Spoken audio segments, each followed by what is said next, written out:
புதுச்சேரியில் லேசான சீற்றத்துடன் கடல் கொந்தளிப்பாக காணப்படுகிறது. இது தொடர்பான கூடுதல் விவரங்களோடு இணைகிறார் எமது செய்தியாளர் சண்முக சுந்தரம். வணக்கம் சண்முக சுந்தரம், உங்களிடம் இருக்கும் தகவல்களை சொல்லுங்க. வணக்கம். டிட்வா புயல் காரணமாக புதுச்சேரியில் நேற்று முதல் காற்று வீசி வந்த நிலையில் நள்ளிரவு முதல் மிதமான மழை விட்டு பெய்து வந்தது. குறிப்பாக கடந்த 2 மணி நேரத்துக்கு முன்பாக மிதமான மழை தொடர்ந்து பெய்து வருகிறது.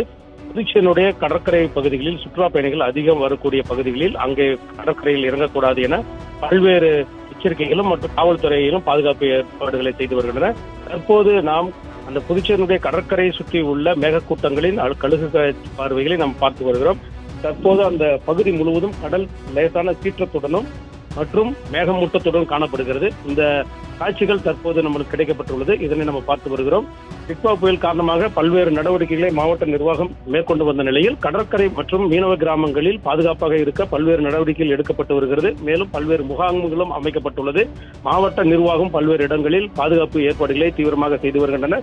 தற்போது புதுச்சேரியில் லேசான மழையானது தொடங்கி தற்போது தொடர்ந்து பெய்து வருகிறது.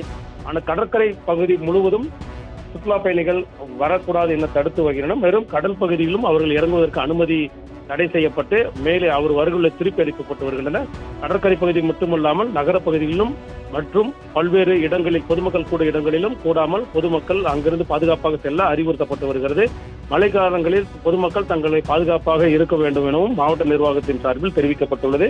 தற்போது புதுச்சேரியினுடைய கடற்கரை சாலையினுடைய அந்த மேகக்கூட்டங்களோடு கடற்கரையினுடைய சீற்றங்களுக்கான கழுகு பார்வை காட்சிகளை நாம் பார்த்து வருகிறோம்.